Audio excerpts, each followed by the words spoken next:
मैं Haider Ali, JBA news 11 में आपका स्वागत है। जैसा कि आप लोग जानते हैं कि इस वक्त जो है PM आवास योजना के अंतर्गत लोगों का नाम जोड़ा जा रहा है और लोग जो है असमंजस में पड़े हैं कि कैसे कराएं, क्या डॉक्यूमेंट्स लगेगा, किस तरह से होगा। तो इसी की जानकारी के लिए आज हम आए हैं गुरही पंचायत के मुखिया प्रतिनिधि गुलाम सरवर जी के पास में और उनसे इस बारे में जानकारी लेते हैं कि कैसे क्या होना है। तो आइए मुखिया गुलाम सरवर जी बताइए कैसे क्या होना जी। सबसे पहले आपका धन्यवाद जो आप इस तरह का जानकारी लेने के लिए आए हैं। और सही बात है, ये अभी लोगों में बहुत सारा जानकारी का कमी है और अक्सर लोग जानना चाह रहे हैं कि अभी PM आवास योजना का जो लाभ मिलना है वो नाम जोड़ने का प्रक्रिया क्या है, कैसे जुड़ेगा। लोग यहाँ वहाँ भटक रहे हैं जी। तो सही बात है, इसकी जानकारी देना चाहिए और हम तो अपने पंचायत में मैकिंग भी करवा दिए हैं और लोगों को लगभग जानकारी हो रहा है। जितने भी हमारे वार्ड सदस्य हैं सब लोग बिल्कुल मुस्तैदी से काम कर रहे हैं जी। लेकिन नाम जोड़ने का काम जो है वो सरकारी जो विभाग के लोग हैं, जिसको आवास सहायक बोलते हैं और या सर्वेयर बोलते हैं, तो उसका काम है ये। लेकिन उससे पहले हम जानकारी देना चाहेंगे आपके माध्यम से कि जो डॉक्यूमेंट्स है उसकी तैयारी आप करके रखें, इसलिए कि अभी जो गांव देहात में लोगों का है आधार कार्ड कहीं है, जमीन का रसीद कहीं है और केवाला कहीं है, तो बहुत समय लग जाता है। तो ये सारी चीजों का, जबकि हर वार्ड में हर पंचायत में वसुधा केंद्र खुला हुआ है, आप उनके पास जाए तो जितने भी डॉक्यूमेंट्स हैं उसकी तैयारी करना। जैसे आधार कार्ड, और उसमें बोला गया है ई आधार कार्ड जी। अब ई आधार कार्ड क्यों बोला गया है? क्योंकि जो आधार कार्ड उसका ऑनलाइन में है वो तो है ही है, उसके बाद भी बहुत लोग जो है करेक्शन करवा के, अब जैसे मेरा नाम है गुलाम सरवर, अब वो मोहम्मद सरवर कर दिया जी, अपना काम कराने के लिए तो कर लिया, लेकिन जो उसका ऑनलाइन में है जी, तो ई आधार कार्ड निकालने से उससे ये होगा कि जो सही नाम है वो आ जाएगा जी। तो ई आधार कार्ड और उसके बाद ये राशन कार्ड। अब राशन कार्ड में अगर पिता के माता के नाम से है तो उसका फोटोकॉपी लगा देंगे जी।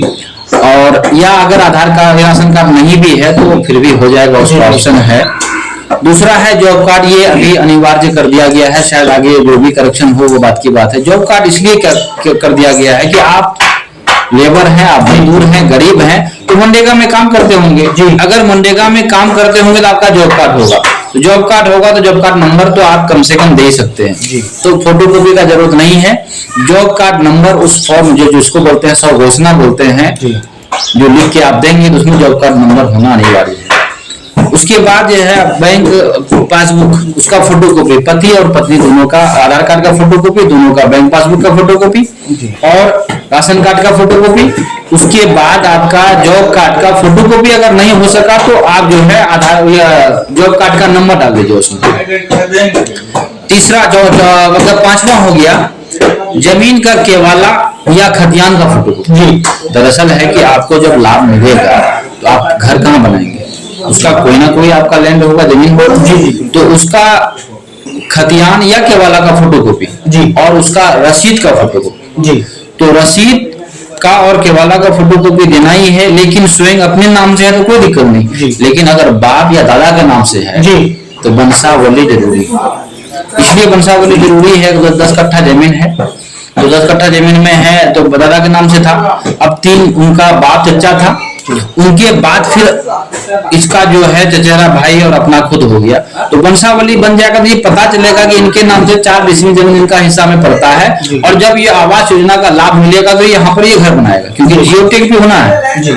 और एक बात जान लीजिए इस बार की, जियोटेक जो एरिया में होगा, ये एरिया में जियोटेक होगा तो समझ लीजिए 15 मीटर के अंदर में ही घर बनाना है उनको। ऐसा नहीं कि जियोटेक यहाँ करवा लिया, घर कहीं और बना रहा है, तो फिर ये संभव नहीं है। इसलिए लोग इस बात को जान ले कि जहां हमको घर बनाना है जियोटेक हम वहीं का कराएं जी।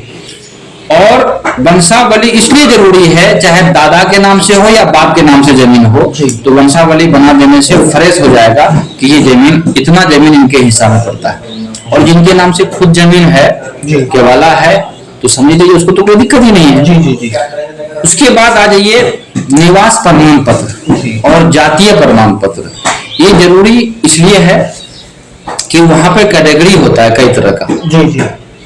ओबीसी हो गया, SC ST हो गया, तो इस तरह से अगर आप जातीय और निवास देते हैं तो वो अच्छा रहेगा। तो अलग अलग कैटेगरी में आपका नाम जुड़ जाएगा, नहीं तो जनरल में चला जाएगा वो।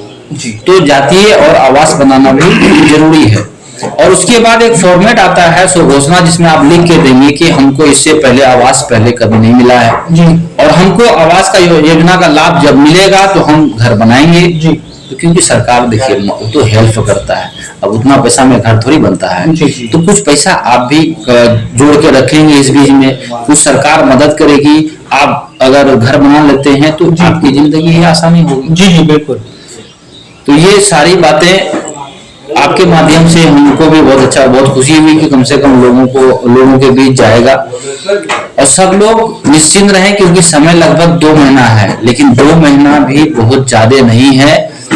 आपको बहुत सारी काम है, तो आप अपने अपने वार्ड में या पंचायत में कहीं भी वसुधा केंद्र है वहां जाइए और ई आधार कार्ड निकलवा लीजिए और बाकी जितने भी डॉक्यूमेंट्स है जैसे केवाला का फोटो कॉपी करा लीजिए, रसीद का फोटो कॉपी करा लीजिए और अपने बैंक अकाउंट का जो पासबुक का फोटो कॉपी करा लीजिए।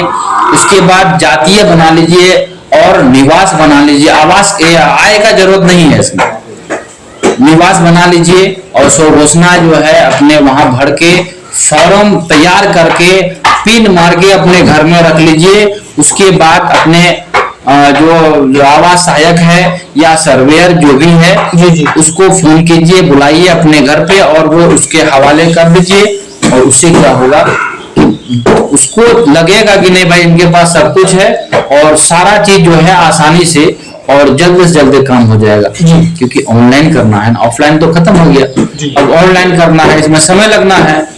तो ये सारी तैयारी कर लीजिए और हमको लग रहा है कि बहुत सुलह चल रहा है लोग। फटाफट ये सब काम करा के रखिए, जितना बढ़ चढ़ के हिस्सा लीजिएगा उतनी जल्दी काम आपकी होगी। तो सोना नहीं है, जगना है और अपना काम बढ़ चढ़ के करवाना है। और एक बात ये भी है कि अगर इसमें आपका शायद सवाल हो, ये नहीं भी होगा तो हम बता देना चाहेंगे कि आवास सहायक हर घर पर जाएगा लेकिन जाएगा नहीं, बुलाना भी होगा। अब रास्ते से जा रहा है उनको बुला लिए, आइए सहायक जी थोड़ा सा हमारा देखिए फॉर्मेट तैयार है और हमारा करवा दीजिए। तो उनका हाँ एक बात ध्यान रखने वाली है कि पहले से उसको आवास का लाभ नहीं मिला हुआ होना चाहिए, है ना। तो बिल्कुल आसानी से पूरे बिहार में भी चल रहा है और खुले मंचों चल रहा है, तो पेपर में न्यूज में सब चल रहा है और सबको जानकारी हुआ होना चाहिए, बिल्कुल कोई दिक्कत नहीं है। जी और कोई सवाल? जी नहीं, बस जी जैसा कि आपने अभी देखा हमारे साथ गुलाम सफदर जी प्रतिनिधि ग्राम पंचायत राज गुरवी से हमारे साथ जुड़े हुए थे और उन्होंने बहुत अच्छी जानकारी दी हम लोगों को। और अगर किसी का कोई सवाल हो तो कमेंट बॉक्स में जरूर लिखिएगा और उस पर भी इंशाल्लाह हम लोग चाहेंगे तो वीडियो जी। तो अब अलविदा कहते हैं, बने रहिए हमारे साथ JBA News 11